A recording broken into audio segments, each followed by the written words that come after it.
Top quality और consistent performance के लिए सिर्फ सिल्वर पंप नाम याद रखना।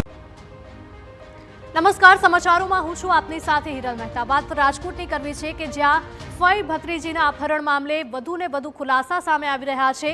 ફોઈ ભત્રીજી વિવાદમાં પોલીસે આરોપી વકીલની અટકાયત કરી છે। અપહરણનો મુખ્ય ભેજાબાજ આરોપી વકીલ રાજવીરસિંહ હોવાના દાવા સાથે તેની અટકાયત થઈ છે। ધરપકડથી બચવા માટે આરોપી વકીલ રાજવીરસિંહે ઇન્દોરમાં ઝેરી દવા ગટગટાવી હતી। આરોપી વકીલની ઇન્દોરથી અટકાયત કરીને રાજકોટની સિવિલમાં લઈ જવાયો। આરોપી વકીલનું રાજકોટ સિવિલમાં મેડિકલ ચેકઅપ બાદ પોલીસે વધુ કાર્યવાહી કરી છે। આ સાથે જ આરોપી વકીલ છે તે પોલીસ સમક્ષ અનેક ચોંકાવનારા ખુલાસા પણ કરે તેવી શક્યતાઓ।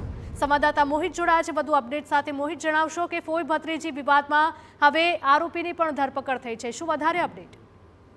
જે રીતે રાજકોટના પ્રદ્યુમનનગર પોલીસ સ્ટેશનમાં જે ફઈ ભત્રીજીના અપહરણનો જે મામલો સામે આવ્યો હતો અને તેમાં જે ફઈની જ ભૂમિકા છે તે સામે આવી હતી। ગઈકાલે જે રીમા માખાણી નામની જે મહિલા છે તેની પોલીસે અટકાયત કરી હતી અને ત્યારબાદ આજે આ કેસમાં પોલીસે મુખ્ય ભેજાબાજ જે એડવોકેટ રાજવીરસિંહ છે તેની અટકાયત કરી છે।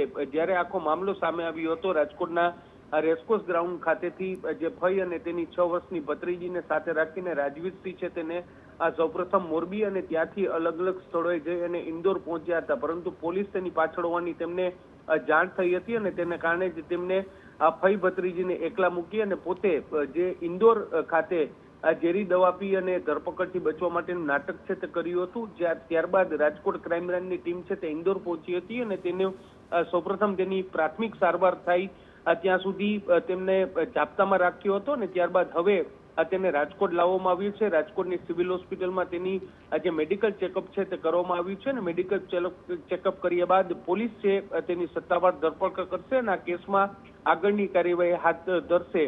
ભાઈ પાસેથી રૂપિયા લેવા માટે બહેન દ્વારા આ કાવતરું છે તે રચવામાં આવ્યું હતું અને તેને લઈને જ જે આખો ભાંડો છે તે ફૂટી ગયો છે। હવે જયવીરસિંહની ભૂમિકા કયા પ્રકારની છે અને તેમનો કયા પ્રકારનો તેમને મદદ કરી હતી, આ સમગ્ર મામલે નવા ખુલાસા થઈ શકે છે। જી બિલકુલ મોહિત, માહિતી બદલ આપનો આભાર।